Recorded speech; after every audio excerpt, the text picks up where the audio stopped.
Hello বন্ধুরা, good morning. কেমন আছো সবাই? আশা করি সবাই খুব ভালো আছো, আর আমিও আরও একটু বেশি ভালো আছি আজকে। তার কারণ তো তোমরা জানোই, আজকে আমার অ্যানিভার্সারি, মানে আমার বিবাহ বার্ষিকী। 13 বছর পূর্ণ হলো, 14ই পা দিলাম। কত বছর হয়ে গেল দেখতে দেখতে, সেটাই ভাবছি। তাই সকাল সকাল ঘুম থেকে উঠেই বেশ একটু মন মেজাজটা দারুণ আছে, কারণ আজকে আমার বড়মশাই বলেছে এক জায়গায় ঘুরতে নিয়ে যাবে, সেই জন্য। আর আমি ঘুরতে তো ভালোবাসি, তোমরা ভালো করেই জানো। আর আমার বড়মশাইয়ের সাথে ঘুরতে যেতে ভীষণ ভালো লাগে, কারণ ও আমাকে কোথাও ঘুরতে নিয়ে যায় না, যেখানে যাই আমি একাই যাই। তাই জন্য আরও মনটা বেশ ভালো আছে। সকাল সকাল ঘুম থেকে উঠলাম, উঠে জানলাটা খুলে একটু ঠান্ডা ঠান্ডা সকালের হাওয়া বাতাস একটু খেয়ে নিলাম। বেশ ভালো লাগে। আমি যখনই ঘুম থেকে উঠি তখন একটু জানলার ধারে মুখটা বার করে থাকি, বেশ ঠান্ডা ঠান্ডা হাওয়া দেয়। একদিন তো ঠান্ডা হাওয়া দেয় না, একদিন একদম রোদের ঝলস আসে সকালবেলা। যাই হোক, সকাল সকাল ঘুম থেকে উঠে পড়েছি। আর আমার বর কালকে বলে রেখে দিয়েছিল যে তুমি সকাল সকাল আজকে ঘুম থেকে উঠে রেডি হয়ে থাকবে, কারণ হচ্ছে যে দুজন একসাথে বাজার করতে যাবো আর কি, মানে দেখে শুনে আর কি, যেটা পছন্দ হবে সেটা কিনে নিয়ে আসবো, দিয়ে রান্না করব। তাই জন্য আমি এই যে সকাল সকাল উঠে কাজকর্ম সব কমপ্লিট করে নিয়েছি, ঘর ঝাড় দেওয়া, ঘর মোছা, সব কাজই কমপ্লিট করে নিয়েছি। তারপর গুবলু সোনাকে ঘুম থেকে তুলিয়ে খাইয়ে একদম রেডি করিয়ে দিয়েছি, আর আমার বড় ছেলে টিফিন রেডি করে দিয়েছি। আমরা একসাথেই বার হব, বড় ছেলে স্কুলে যাবে, অটোতে চেপে পড়বে, আর আমরা ওদিকে বাইকে করে বাজারে যাব। আমাদের বাড়ি থেকে বাজার তো খুব বেশি না, একটুখানি, তবে পায়ে হেঁটে গেলে আবার অনেকটাই। তো আমার বড়মশাই যে কুর্তিটা কালকে দিয়েছিল, ওটা তো কালকে কারেন্ট ছিল না, অন্ধকারে দেখিয়েছি, তাই ভাবলাম সকালবেলা তোমাদের একটু দেখিয়ে দিই। আর কালারটা সকালবেলা একটু অন্যরকম লাগছে, রাত্রেবেলা একটু আলাদা লাগছিল, আর দিনের বেলা আবার আলাদা লাগছে, আর বেশ ভালোই লাগছে। কিন্তু অনেক বড়, ভালো করে সেলাই করতে হবে, মানে গায়ে ফিটিংস করে নিতে হবে। আর বাড়িতেই মেশিন আছে, কোনো অসুবিধাই নেই। পরে রান্নাবান্না কমপ্লিট করে সেলাই করে নিয়ে বিকেলের দিকে আজকে এইটা পরেই ঘুরতে যাবো। আর আমার বরকে তো একটা যে গেঞ্জি দিয়েছি, ও সেটা পরে যাবে। আমি যেহেতু বাজারে যাব, তাই জন্য মাকে বলে দিয়েছি ভাতটা বসিয়ে দিতে। মা ভাত বসিয়ে দেবে। এখনো 9টা বাজেনি, 9:45 মতো বাজে। এবার 9টার সময় বাড়ি থেকে বার হব, আর এসে রান্না বান্না করব। দেখি বাজারে যাই কি পাওয়া যায়। ভাবছি আজকে মাছ নেব, কারণ গরম পড়ে গেছে, প্রচণ্ড পরিমাণে গরম পড়ে গেছে, তাই খাসির মাংসটা নেব না ভাবছি। আর কালকেই মাংস খেলাম, পরশু দিনও মাংস খেয়েছি, তাই জন্য মাংস খেতে আর মন চাইছে না। তাই ভাবছি একটু দেখি অন্য রকমের মাছ পাওয়া যায় কি, কারণ একঘেয়ে তো মাংস খাওয়াই হচ্ছে, আর গরমে বেশি মাংস না খাওয়াই ভালো, কারণ ডেলি খাওয়া হয়ে গেল 2-3 দিন। তাই জন্য ভাবছি যে মাছই নেব।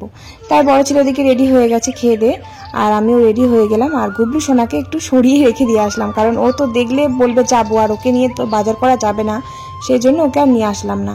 গুবলুকে বড় ননদের বাড়িতে দিয়ে এসেছি, বড় ননদের ছোট মেয়ের সাথে খুব খেলা করে, তো ওখানে দিয়ে এসেছি, খেলা করছে, চুপি চুপি চলে আসলাম। আর বাজারে আজকে তো বিয়ের দিন, বিয়ের ডেট আছে আজকে, বাজারে প্রচুর ভিড় হবে, তাই বাজার করতেও একটু লেট হবে। আর রান্না বান্না কমপ্লিট করতেও মনে হয় দেরি হয়ে যাবে, রান্না শেষ করতে যে কটা বাজবে জানি না। আবার আজকে বিকেলের দিকে ঘুরতে যাব বলছি, তো যাই হোক দেখা যাক কি হয়। তারপরে বাজারের কাছে আসলাম, আর মানে মেন রোডে এই অবধি কিন্তু আমার বড় ছেলেকে দিয়ে যায় প্রত্যেক দিন এই অবধি। আর ওই যে অটো আছে, ওই যে অটো ওকে দাঁড় করিয়ে দেয়, অটোতে বসিয়ে দেয়, ও চলে যায়। টিফিনটা ওই যে দোকান থেকে কিনে নিয়ে আসলো, প্রত্যেকদিন এইভাবেই ও স্কুলে যায়। আর আগে কি করতাম, প্রত্যেকদিন কিন্তু এরকম অটো করে আমি ওকে দিয়ে আসতাম স্কুলে, আবার নিয়েও আসতাম প্রত্যেকদিন। তো যাই হোক, বড় ছেলে ওদিকে স্কুলে চলে গেল অটো করে, আর আমরা চলে আসলাম বাজারে। আর বাজারে এসে দেখছি আজকে মাছের বাজারে এত মাছ উঠেছে কি বলবো, অনেক রকমের মাছ। এই যে দেখো এখানে কত রকমের চিংড়ি মাছ আছে দেখো। আর আজকে বাজারে ইলিশ উঠেছে, আর ইলিশ খেতে কার না ভালো লাগে বলো তো। ইলিশ মাছগুলো দেখে মনে হচ্ছে খুব ভালো হবে, তাই ভাবলাম আমার বরকে বললাম মাংস নিতে হবে না, ইলিশ মাছই নিয়ে যাই। তাই ওই যে ইলিশ নিয়ে নিলাম 2টো, আর চিংড়ি মাছ নিলাম, আর একটু মাছের ডিম নিলাম। যাই বলো, বাজারে এসে কিন্তু বেশ ভালো লাগছে, নানা রকমের মাছ, কত রকমের মাছ। বাজার তো আসা হয় না, তবে আগে আসতাম একটা সময়, আমার বড় ছেলেকে স্কুলে দিয়ে আসতাম, দিয়ে বাড়ি যাওয়ার পথে তখন সবজি বাজার করতে আসতাম। মাছ টাছ কিনতাম না, মাছটা আমার বর নিয়ে যেত বা ওখান থেকে কিনে নিত, কিন্তু মাছ আমি কিনতে পারতাম না। তবে আইবুড়োবেলায় মানে বিয়ের আগে খুব মাছ টাছ বাড়ির কাছেই, মাছের বাজার বাড়ির কাছেই, সবজি বাজার খুব কিনেছি, মাছ সবজি সব আমিই করতাম বাজারটা। তো এখানে এসে মাছ টাছ কখনো একা কেনা হয়নি, সবজিটা করে নিয়ে যেতাম। এই যে সামনে রাস্তার সামনে কয়েকটা সবজিওয়ালা থাকে, যেখান থেকে সবজিটা কিনে নিয়ে যেতাম, বাজারের ভিতরে আর যেতাম না। যাই হোক, বাজার করা কমপ্লিট হয়ে গেছে, আর কয়েকটা সবজি নিলাম, পটল, তারপরে বেগুন নিলাম, ইলিশ মাছ নিয়েছি, তাই জন্য ভাবলাম মাছের মুড়োটা রেখে দেবো, কালকে পুঁই শাক করা হবে। তবে বরমাসা আমাকে বলছিল যে ইলিশ মাছের সাথে একটু মাংস নিয়ে নিই, খাসির মাংসটাও করবে। আমি নিতে বারণ করলাম, তার কারণ ইলিশ মাছ আবার মাংস একসাথে খাবো না, তাই জন্য। এই যে বাজার করে নিয়ে চলে আসলাম, মাছ নিয়ে এসেছি 2 রকমের, আর মাছের ডিম নিয়ে আসলাম, আর মা ভাত বসিয়ে দিয়েছে। এবার আমি জামাটা চেঞ্জ করি, নাইটি পরি, দিয়ে তারপর রান্নায় বসবো। মাছটা আবার কাটতে হবে, কেটে আনিনি, গোটাই এনেছি। প্রচুর ভিড় ছিল আজকে, আবার বিয়ের দিন তো বাজারে প্রচুর ভিড় ছিল। মাছটা মিটকেছে রেখে দিয়েছে, মা ভাত বসিয়ে দিয়েছে, দিয়ে মনে হয় পুজো করতে গেছে। ইলিশ মাছটা ভাবছি শুধু করব, আর ওই চিংড়ি মাছটা নিয়ে আসছি, তো ওই চিংড়ি মাছটা আলু পটল দিয়ে, মানে পটল চিংড়ি করব, আর মাছের ডিমটা বড়া করব। মাছ দুটো দেখেই পছন্দ হয়ে গেল। আর ইলিশ মাছ তো সবসময় খাওয়া হয় না, বর্ষার সময় খাওয়া হয়, আর এখন ইলিশ মাছ কেমন হবে তাও জানি না। নিয়ে তো নিলাম, আর খাসির মাংস তো প্রায় খাওয়াই হয়, মাংস তো রোজ খাওয়াই হয়। আমার বর তাও ওই যে বললাম না, যে বলছিল যে একটু মাংস নিয়ে নি, আমি বারণ করলাম, তার কারণ প্রচন্ড গরম পড়েছে। তারপরে আবার ইলিশ মাছ খেলে কিন্তু একটু অম্বল হয়, আবার খাসির মাংস খেয়ে দিয়ে আরো গ্যাস অম্বল হয়ে যাবে, তার জন্যই আর কি নিলাম না। আর ওইদিকে চিংড়ি মাছ নিয়েছি, কয় রকমের রান্না করবো বলো তো, আমাকেই তো সেই রান্না করতে হবে, তাই বললাম মাংস তুমি অন্যদিন খেও, মাংস আজকে নিতে হবে না, কালকে তো খেয়েছে সেই জন্য। আর ইলিশ মাছ আমার সব থেকে বেশি ভালো লাগে কচু বেগুন দিয়ে তরকারি করলে, বেশ মাখো মাখো করে দারুণ লাগে। আমার তো মনে হয় ইলিশ মাছ কচু দিয়ে বেশি মজে। তা আজকে কচু বাজারে খুঁজে পেলাম না, এখন গরম পড়ে গেছে, তবে হয়তো পরে উঠবে, বাজারে দেখতে পাইনি কচু, তাহলে কচু নিয়ে আসতাম। বেগুনটা নিয়েছি, বেগুন দিয়ে শুধু খেতে ভালো লাগবে না, তাই ভাবছি যে আজকে ইলিশ মাছটা পোস্ত দিয়ে সর্ষে বাটা দিয়ে, একটু যেমন করে পোস্ত দিয়ে সর্ষে বাটা দিয়ে যেমন ঝাল মতন করে ওরকমই করব। আর ওই যে আলু পটল দিয়ে চিংড়ি মাছটা করব। তো ঝটাপট মাছটা কেটে নিলাম, আর মুড়ো দুটো রেখে দিলাম, মুড়োগুলো আজকে করব না, মাছের মাথা দুটো, ইলিশ মাছের মাথা দুটো রেখে দিলাম। তবে পুঁই শাক করবো কালকে, আজকে করব না। পুঁই শাক দিয়ে, বা যদি যেটুকে বলবো কচু শাক পাই তাহলে কচু শাক নিয়ে আসতে বলবো, কারণ ইলিশ মাছের মুড়ো দিয়ে কচু শাক কিন্তু বেশি ভালো লাগে, তাই না? কচু শাকটা এদিকে খুব একটা পাওয়া যায় না, যেটু কোথা থেকে নিয়ে আসে কে জানে, যেটু যদি নিয়ে আসে তাহলে হবে, না হলে আমি আমাদের রান্নাঘরের চাল থেকে পুঁই শাক পেরেই রান্না করব ইলিশ মাছ দিয়ে, ওটা তো আমার ভীষণ ভালো লাগে। যাই হোক, মাছগুলো সব কেটে ধুয়ে নিয়ে আসলাম, আর মুড়োটা ফ্রিজে রেখে দিয়ে আসলাম। আর মাছের ডিমটা না অনেকটাই ছিল, মাছের ডিমটা সবটা রান্না করলাম না, কিছুটা ফ্রিজে রেখে দিলাম, আর কিছুটা নিয়ে আসলাম ভাজার জন্য। মাছের ডিমটা আমার গুবলোবার দেখছি এখন খুব ভালো খাচ্ছে। ছোটবেলায় আগে নিয়ে আসতাম তো অতটা খুব একটা খেত না, এখন আবার দেখছি মাছের থেকে মাছের ডিমটা খুব ভালো খাচ্ছে। আগে মাছটাই বেশি পছন্দ করতো, এখনো মাছ খেতে ভালোবাসে, কিন্তু মাছের সাথে যদি ডিম থাকে না তাহলে মাছের ডিমটাই বেশি খেতে পছন্দ করে, মাছটা অতটা খায় না। যাই হোক, খুব বেশি ভাজিনি, ওই অল্পটুকুই ভাজলাম, কারণ 2 রকমের মাছ আছে, তাই জন্য ডিমটা রেখে দিলাম। ছেলে দুটো তো খেতে ভালোবাসে, তাই জন্য ছেলে দুটোকে কালকে ভেজে দেবো মাছের ডিমটা। ফ্রিজে রেখে দিয়ে আসলাম, আর অল্প করেই বড়াগুলো ভাজলাম।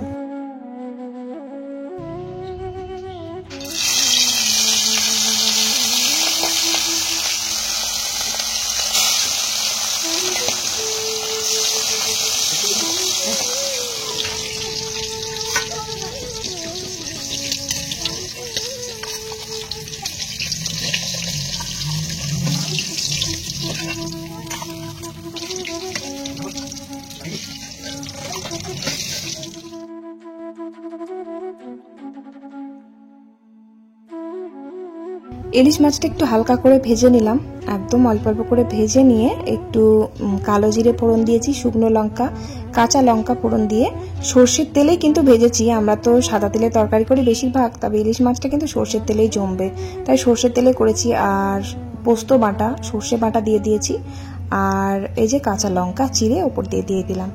জানি না কেমন খেতে হবে, তবে গন্ধটা বেশ ভালোই বার হচ্ছে। আর মাছটা দিয়ে অনেকটা তেল বার হয়েছে, তেল একটু রেখে দিয়েছি, তবে একটু আলু সিদ্ধ বা কচু সিদ্ধ, মানে কচু ভাতে আর কি যদি থাকতো, তাহলে তেল দিয়ে মেখে ভাত খেতে খুব ভালো লাগতো, ঝরঝরে ভাত। তো তেল একটু রান্না করার পর, মাছটা রান্না করার পর তেল একটু আমি দিয়ে দিলাম, ওপরে ছড়িয়ে দিলাম, এটা কিন্তু আরো দারুণ গন্ধ বার হবে, খেতে কিন্তু দারুণ লাগবে। তবে ইলিশ মাছের ভাপাটা খেতে কিন্তু দারুণ লাগে, তাই না? ইলিশ মাছের ভাপাটা করলেও হতো, তবে আমি ইলিশ ভাপাটা করলাম না, এটাই করলাম। ইলিশ ভাপাটা তো ভালোই ইজি, খুবই সোজা। সব কিছু মশলা মাখিয়ে দিয়ে তেল নুন হলুদ সব কিছু দিয়ে বাটির মানে টিফিন বাটি বা হোক কোনো টিফিন কোটো হোক ও তার মধ্যে দিয়ে কড়াই একটু জল দিয়ে টিফিন কোটোটার মধ্যে বসিয়ে দিলাম, চাপা দিয়ে দিলাম, ফুটে গেল। বেশ আধা ঘন্টা পর তুললাম, বেশ দারুণ লাগে কিন্তু খেতে, আর গন্ধটা কিন্তু বেশ ভালো হয়। দারুণ একটা গন্ধ থাকে কাঁচা তেলে, সর্ষের তেলে, ওটা কিন্তু দারুণ খেতে হয়। তো ওরকম করলেও হতো, করা হলো না, এটাই করলাম।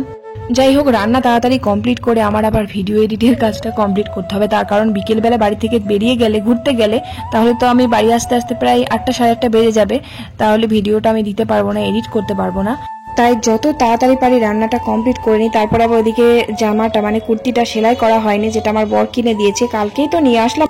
আর কালকে বাজারে গিয়ে সন্ধ্যেবেলা কি ঝড় উঠেছিল, তাই চিন্তা করছি আজকে আমরা ঘুরতে যাবার পর আবার ঝড় না ওঠে বা বেরোবার সময় যদি মেঘ করে তাহলে আর হয়তো যাওয়া হবে না। কারণ এখন তো ঝড় বাদলের সময়, আর বিকেল বেলাতেই ঝড়টা যেন বেশি আসে, সেই জন্য চিন্তা ধরে যাচ্ছে যেন ঘুরতে অন্তত যেতে পাই। কারণ আমার বর তো কোথাও নিয়ে যায় না, একবার যখন রাজি হয়েছে এখন মানে তালে তালে ঘুরে নিই, তারপরে আর ঘুরতেই পারবো না। আর একা একা ঘুরতে ভালো লাগে না, ও যদি সাথে যায় একটু ভালো লাগে ঘুরতে।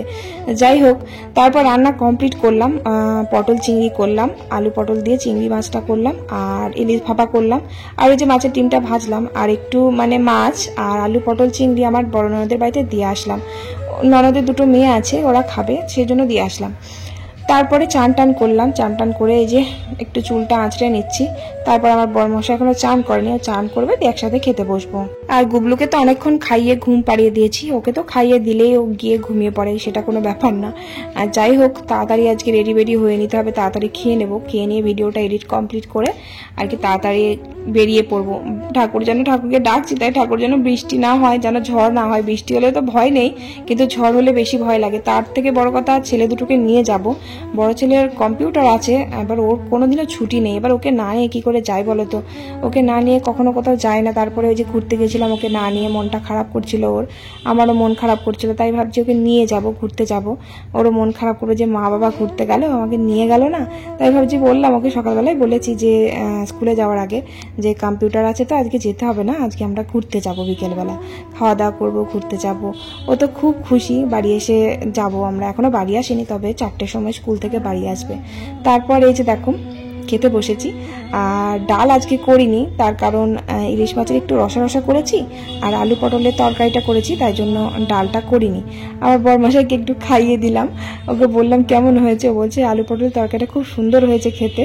তবে একটা জিনিস কি ভালো বলো তো, আমার বরমশাই জানো তো চিংড়ি মাছ খায় না, একদম খাই না। তবে চিংড়ি মাছ তরকারিতে দিলে তরকারিটা খায়। যদি তরকারিটা না খেত তাহলে কি হতো বলো তো, আমাকে তাহলে আবার চিংড়ি মাছটা আলাদাভাবে করতে হতো। আর পটল চিংড়ি খেতে আমি ভীষণ ভালোবাসি, সেটাও আর খাওয়া হতো না। যাই হোক, খেতে পারে তাই খায়, মানে চিংড়িটা দিলেও তরকারিটা খেতে পারে, তবে চিংড়িটা ছুঁয়েও দেখে না, চিংড়িটা খায় না কখনো। যাই হোক, তারপর আমাকে একটু খাইয়ে দিল, তারপর একসাথে আমরা খাবার খেয়ে নিলাম। আর দারুণ টেস্টি ছিল খাবারটা, খুব তৃপ্তি করে খেলাম দুপুরের খাবার। তবে আমার বর বারবার বলেই যাচ্ছে একটু মাংস নিলে ভালো হতো, জানো তো, ওর তো খাসির মাংস খেতে খুব পছন্দ করে, বারবার বলেই যাচ্ছে একটুখানি মাংস নিলে ভালো হতো, জানো তো। আমি বারবার বলেই যাচ্ছি, দেখো ইলিশ মাছ খাচ্ছ, আবার মাংস নিলে পারে এই গরমে কত রকম খাবে বলো তো, অন্যদিন খেও, আজকে আর খেতে হবে না। তারপর আবার খাওয়া দাওয়া করার পর দেখছি এত মেঘ করেছে, আমার বর তো বলছে যা এত মেঘ করেছে ঝড় না উঠে যায় তাহলে আর হয়তো ঘুরতে বেরোতে যেতে পারবো না। আর ওদিকে আমার বর সকালবেলা সমস্ত কাজ কমপ্লিট করে রেখে দিয়েছে দোকানের, বিকেলবেলা দোকান বন্ধ থাকবে, যেতে পারবে না, কাজ করতে পারবে না, ঘুরতে যাব সেই জন্য। আর আমি এদিকে তাড়াতাড়ি সেলাই করছি কুর্তিটা, সেলাই বলতে সাইডে একটু মারলাম আর হাতাটা একটু মারলাম, দিয়ে তাড়াতাড়ি ফটাফট আর কি রেডি হয়ে নিলাম। গুবলু সোনাকে ওর বাবাই রেডি করে দিয়েছে। ভালোই লাগছে, এদিকে আসো দেখি, বসে বসে লিচু খাচ্ছে এখন, ভালো লাগছে না লিচুটা? বুড়িটা বড় হয়ে গেছে, বুঝাবে না। চলো, এই যে আমার গুবলু সোনা, গুবলু সোনা লাল লাল জামা পরেছে, হ্যাঁ, আর উনি কম্পিউটার খাচ্ছে। বাবু আইরে, আর অন করে যাচ্ছে, মেঘ মেঘ করলে বৃষ্টি পড়লে কালকে মতো সর্বনাশ হয়ে যাবে। একটা হামি দাও, একটা হামি দাও, হ্যাঁ একটা হামি দাও। চলো চলো, আবার মেঘ মেঘ করছে, এদিকটা আবার উত্তর মেঘ করেছে, যেন ঠাকুর যেন বৃষ্টি না হয়, কালকে প্রচুর ঝড় উঠেছিল। এই বাবু বন্ধ করেছো কম্পিউটার?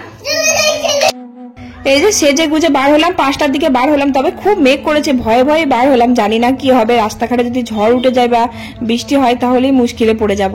আর কুর্তিটা পরে কেমন লাগছে আমার বরমশাই কিন্তু পুরো কালার কুর্তি সবটাই কিন্তু ওর পছন্দের। আমার কিন্তু বেশ ভালোই লাগছে কুর্তিটা, কালারটা খুব সুন্দর আর পরেও বেশ ভালোই লাগছে। যাই হোক, তারপর বেরিয়ে পড়লাম। আর আমরা যাচ্ছি কোথায় বলো তো? আমরা যাচ্ছি কালনার 108 শিব মন্দিরে। অনেকবার গেছি কিন্তু আবার অনেক দিন পর যাচ্ছি। আমার গুবলু সোনা হওয়ার পর এই প্রথম যাচ্ছি, গুবলু সোনাকে নিয়ে যাইনি একবারও। আর খুব সুন্দর জায়গা, এত সুন্দর কি বলবো, তোমরা চলো দেখাবো, দেখতেই পাবে। অনেকে যারা কালনাতে থাকে, অনেকে আছে কালনায় থেকে আমার ভিডিও দেখে, কমেন্ট করে, তারা তো জানেই কালনার 108 মন্দির। যারা কালনায় থাকে তারা যায়নি এমন কেউ নেই, সবাই দেখেছে।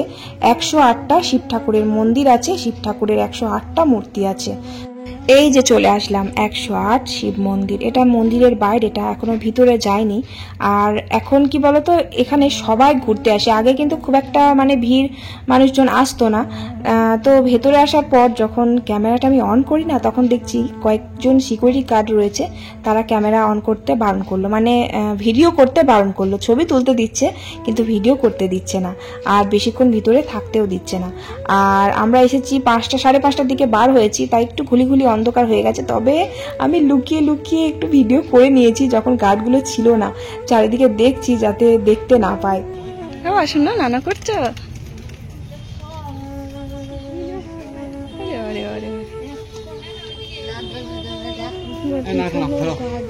জায়গাটা সুন্দর না? এই সামনে মানে এক পাশে আছে 108 শিব মন্দির আর সামনে আছে রাজবাড়ি। ওই রাজবাড়িটাও দেখাবো। তবে 108 মন্দিরটা কিন্তু সবসময় মানে বেশিক্ষণ খোলা থাকে না, 6:30টার সময় বন্ধ করে দেয়। শীতকালে তো 5টা, 5:30টাতেই বন্ধ করে দেয়, আর গরমকালে তাও একটু দেরিতে বন্ধ করে। তো আমার গুবলু সোনা একটা করে বেশ শিব ঠাকুরগুলোকে প্রণাম করছিল, আর আমি একটু করে ভিডিও করে নিলাম। তারপর চলে আসলাম রাজবাড়ি। এই যে আগেকার দিনে রাজবাড়ি, এটা কত যে বছর আগে তাও আমি নিজেও জানি না। এখানে মন্দির আছে একটা, শিব ঠাকুরেরই মন্দির। এত সুন্দর জায়গা, দেখেই মন ভরে যাচ্ছে।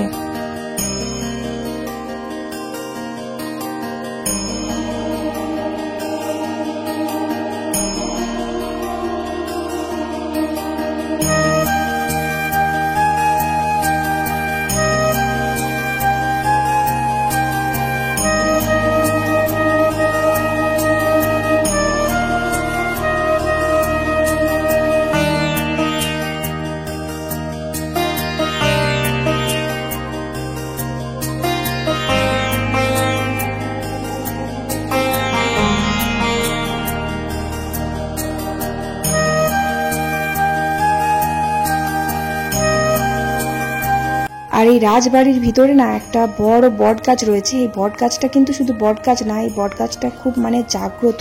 এই বট গাছের মধ্যে অনেক রকমের গাছ আছে একসাথে, নিচে কোনো গোড়া নেই, তবে শুধু বট গাছের সাথে আম গাছ, কাঁঠাল গাছ, মানে নানা রকমের গাছ ওর মধ্যে জড়িয়ে আছে। তোমরা গুগলে সার্চ করো কালনার 108 শিব মন্দির, তাহলে জানতে পারবে এর বিষয়ে, আর কি আরো জানতে পারবে কেমন জায়গা। রাজবাড়ির ভিতরটা না খুব সুন্দর, এখানে অনেক মানুষজন এসে বসে থাকে। তবে আজকে একদমই হাওয়া নেই, একদম গরম ভাব বার হচ্ছে। তবে আমরা বসে আছি আর পুরো ঘেমে চান হয়ে যাচ্ছে, আর গুবলু সোনা ভীষণ দুষ্টুমি করছে। আর জায়গাটা খুব সুন্দর না? কমেন্ট করে জানিও। ওই জায়গাটা এত সুন্দর লাগছে, যেতে ইচ্ছা করছে, কিন্তু একটু হাওয়া থাকলে খুব ভালো হতো। হাওয়া একদমই নেই, খুব গরম লাগছে। আর গুবলু খুব দুষ্টুমি করছে, এখানে সে আরও বেশি দুষ্টুমি করছে। আর ফাঁকাই আছে, খুব বেশি ভিড় নেই জায়গাটা, একদম একটু ভিড় নেই, ভিড় কম, খুবই ভিড় কম আছে এখানটা।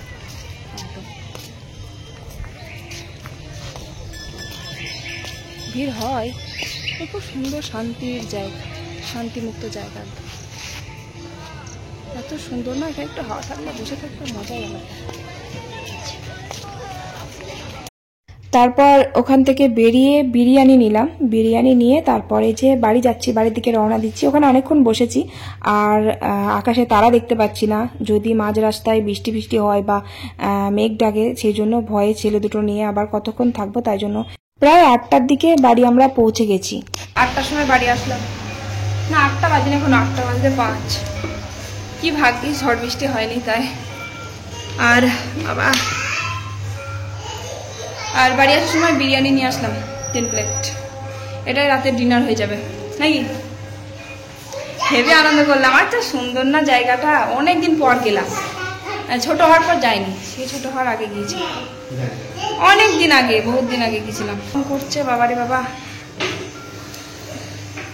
মেঘ দেখে এটা পরে সত্যি ভালো লাগছে বলছে, এটা পরে সত্যি ভালো লাগছে, সত্যি ভালো লাগছে, সত্যি ভালো লাগছে। আমার বর যখন বলে দিয়েছি খুব ভালো লাগছে, তাহলে ভালোই লাগছে, তাই কি না? যাই হোক, তারপর এই যে রাত্রবেলার ডিনার করে নিলাম। বিরিয়ানি নিয়ে এসেছিলাম ওখান থেকেই, কালনা থেকে। কালনাতে এমনি গেলে যখনই আমি যাই তখন বিরিয়ানি নিয়ে আসি, আর বিরিয়ানি খেতে আমার ভীষণ ভালো লাগে, মানে আমার সব থেকে ফেভারিট খাবার বলতে পারো বিরিয়ানি।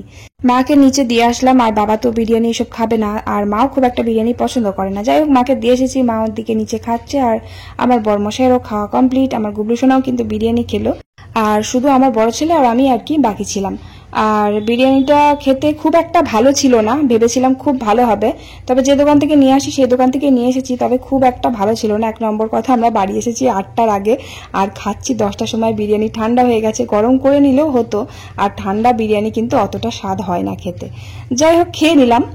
তো চলো, আজকের ব্লগটা কেমন লাগলো অবশ্যই কমেন্ট করে জানিও কিন্তু, আর ওই যে কুর্তিটা পরে কেমন লাগছে সেটাও কিন্তু জানিও, আর ভিডিওটা কেমন লাগলো অবশ্যই কমেন্ট করো আর লাইক করো, আর চ্যানেলে নতুন হলে প্লিজ চ্যানেলটা সাবস্ক্রাইব করে দিও, আর আশীর্বাদ করো যেন এইভাবেই ভালো থাকতে পারি তোমাদের দাদা ভাইয়ের সাথে সারা জীবন। চলো তাহলে ভিডিওটা শেষ করি, ভালো থেকো সবাই, আজকের মতো tata, bye bye, good night.